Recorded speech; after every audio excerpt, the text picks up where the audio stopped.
badan baynu gashanay dad badan runtii waxa kamid ah Eritrea oo dad maalmahan maagmaagayeen Eritreadu waxay aaminsan yihiin inay dawlad noqdeen haddaan Soomaaliya gacan qaban maalinteenu xornimada qaadanay 1960kii ilaa 1991 markii state-ku burburay iyo dawladnimada Soomaaliya Eritreada waxba la tareeyay wala caawiyay waxay ku oranayaan raja aan Soomaaliya ahaynba maanaan lahayn haddaan Soomaaliya jirina Eritrea ma jirteen yani markii qofka Soomaaliga arkaan halku kaga yaalo waxa wad yaabaysaa dabadeedna waxa la isbarbar dhigayaa qofkii bakaara madaafiicda la dhacayay iyo ka hadii beedankeeda leeyahay aaminsan inay Soomaalida wax tartay waxaan rabaa inaan u mahad celiyo gudidii af Soomaaliga wax weyn bay qabteen gudida sida goonjeex yara taabtay markii hore aadan cabdulle cismaan baa 1961 July gudidii ugu horeeyay sameeyay gudida waxa gudoomiye u ahaa Muuse Galaal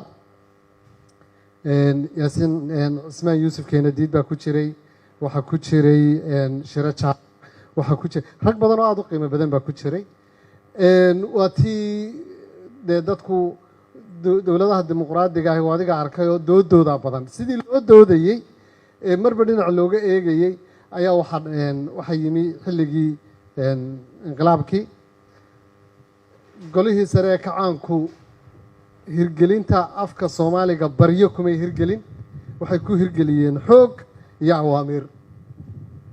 waxay sameeyeen 1971 Janaayo ayay sameeyeen gudidii ugu horeeyay oo Sharif Saalax Maxamed Cali gudoomiye ka ahaa xubnihii horena ay ku wada jiraan Ismaan Yuusuf Keenadiid Kadare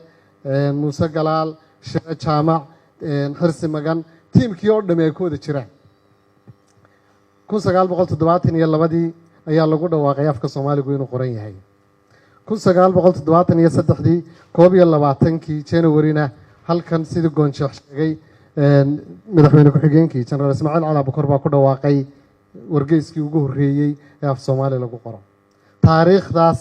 ayaynu leenahay oo aynu u soo marnay qoraalka iyo afka iyo farta waxa laga faa'iiday midnimada koow waxa ka afarta iyo qoraalka dadku af Ingiriisi kuma wada hadlayn af Talyaanina kuma wada hadlayn mana wada qorayn boqolkiiba 5 wax ka yar ayaa dadka wax akhriyay waxna qorayay markii af Soomaaliga la qoray sida ku qoran dhammaan buugaagta laga qoray waxqabadkii dawladda Soomaaliya boqolkiiba 80 ayay wax akhris qoristu tagtay from 5%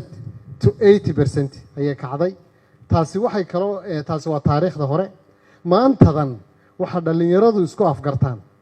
ka Norway jooga iyo ka Mareykan jooga iyo ka Kenya jooga iyo ka Yemen jooga ee Carabiga wax ku qoraa intuba waxay ku wada communicate gareeyaan ku wada hadlaan isu qoraan waa af Soomaali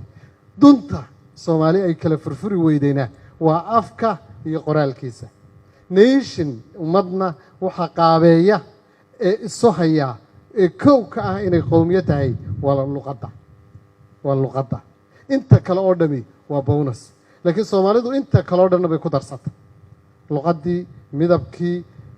diintii dhulkii juqraafigii qaab dhismeedkii wixii oo dhan waa alxamdulillah wax ilaahay loogu noqo waana sababta ay u burburi weyday xabagta isu haysa shacabka Soomaaliyeed inta qurbaha tagtay way aragtay gabadha Soomaaliyeed caruurteeda kuma aaminto qof ajnabi ah laakiin gabadha kale ee Soomaaliyeed xitaa hadaanay daris ahayn iyada caruurta iskuulka uga soo saartay dadka safarada gala ama diyaarad raacay ama markab raacay ama baabuur raacay dadka baabuurka saaran ama diyaaradda saaran waxa ku ehel ah qofka Soomaaliga ehelnimadiisana waxa kow ka ah afka ku wada hadlaysa waxaan rabnaa inaan qirno oo qoweyno oo xoojino afkeenu waa isirkeena isirnimadeena iyo afkanimadeennuna waa inay weynaato aad iyo aad baan ugu mahad celinayaa mar labaad iyo mar saddexaad madaxda ka soo qayb gashay kooxdii hobalada waa beriyeyna madadaalisay barnaamijka agaasinka wargeysyada iyo qoraalada oo agaasime ifraax agaasime ka tahay iyo tiimkeeda iyo odayaasha gabayriyo aad baan ugu mahad celinayaa waa mahadsantihiin caways wanaagsan buu ahaa sanadka ku xigana waxaan afka Soomaaliga iyo wargeysyadaba u rajaynayaa guul dhammaan golaha wasiirada xildhibaanada sekretarada iyo marti sharaftuna markale salaamayo. Assalaamu calaykum.